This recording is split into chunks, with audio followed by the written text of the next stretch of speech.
Hai, karena dari kemarin banyak yang request untuk modding DAMEKA-RS, jadi tanpa basa-basi lebih panjang langsung kita ke tutorialnya. Yang pertama, kalian bisa looping switch menggunakan Crytox 205 Grade 0. Caranya, setelah kalian bongkar switch, kalian lumasi bagian stem menggunakan kuas dengan Crytox 205 Grade 0. Lumasi secara merata dan tipis aja. Kalau sudah, kalian bisa loop bottom housing. Ini berguna supaya switch lebih smooth dan tidak scratch. Terakhir loop spring supaya spring pingnya hilang. Lanjut tinggal dirakit kembali switchnya. Lakukan di semua switch yang ada. Setelah itu kita perbaiki stabilizer. Untuk step MEKA-RS kalian hanya perlu loop bagian stem supaya smooth. Tidak perlu potong kaki stem karena sudah rata. Lumuri seluruh bagian hingga ke dalam. Lalu loop juga housing menggunakan Permatex. Loop secara merata dan tidak perlu terlalu tebal. Terakhir tinggal loop wire. Pada bagian wire loop agak banyak supaya tidak rattle. Kalau sudah tinggal rakit kembali stabilizer dan lakukan di seluruh stabilizer. Selanjutnya kita lakukan tempest mode, yaitu memasang tab kertas pada bagian bawah PCB sebanyak 2 layer. Tab kertas bisa kalian dapatkan di minimarket terdekat dengan harga Rp7.000. Fungsinya supaya sound profile yang dihasilkan lebih poppy. Jika sudah dipasang, jangan lupa untuk melubangi pada bagian stand off supaya PCB bisa masuk ke case. Sekarang kita PF-Foam mode. Ini adalah mode gratis karena kita akan menggunakan PF-Foam yang diberikan sebagai pembungkus keyboard pada paket pembelian. Caranya pun cukup mudah, kalian hanya perlu menggambar PF-Foam sesuai ukuran PCB. Lalu kalian gunting sesuai gambar yang sudah dibuat. Aku sarankan menggunakan cutter dan penggaris supaya rapi hasilnya. Setelah itu gambar lagi di PF-Foam pada tempat stabilizer. Kalau sudah tinggal dipotong sesuai pola yang sudah dibuat. Ini harus kalian lakukan supaya PF-Foam tidak berkontak dengan stabilizer.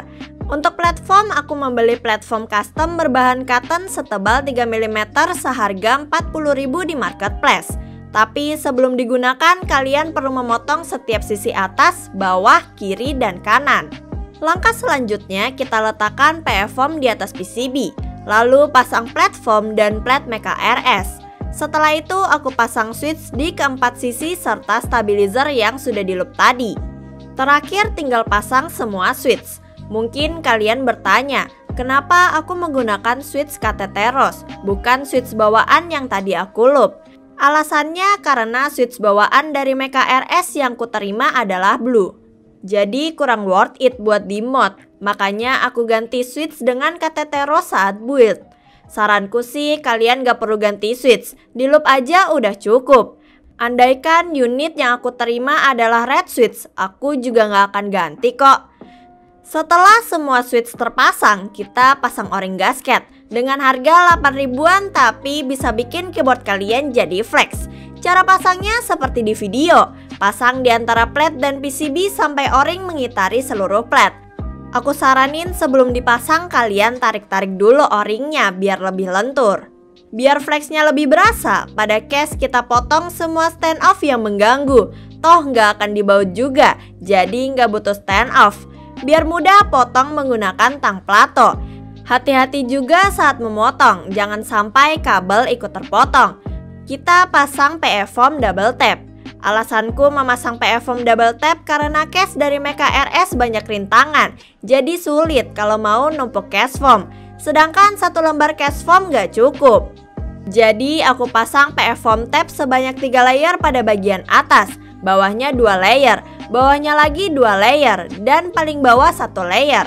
Setelah itu kita potong EVOFoam setebal 2 mm mengikuti pola case. Tapi hanya setengah saja, nggak perlu sampai bawah, nanti keyboardnya sulit dirakit. Terakhir tinggal lepas bagian atas double tap supaya case foam bisa menempel ke double tap. Kalau sudah pasang case foam secara hati-hati, karena kalau sampai terpasang dan miring bakal susah nariknya. Jika sudah lurus tinggal ditekan supaya merekat ke double tap.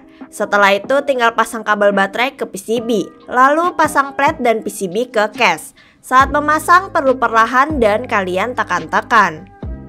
Sudah jadi deh keyboardnya. Secara tampilan sih nggak ada yang berubah ya, tapi secara feel jelas jauh berbeda. Kalian bisa ngerasain feel flex di keyboard dengan modal 10 ribuan aja. Kalau dihitung pun total mod masih terbilang murah kalau kalian gak ganti switch. Sound profile pun bisa dibilang jauh lebih baik dari sebelumnya.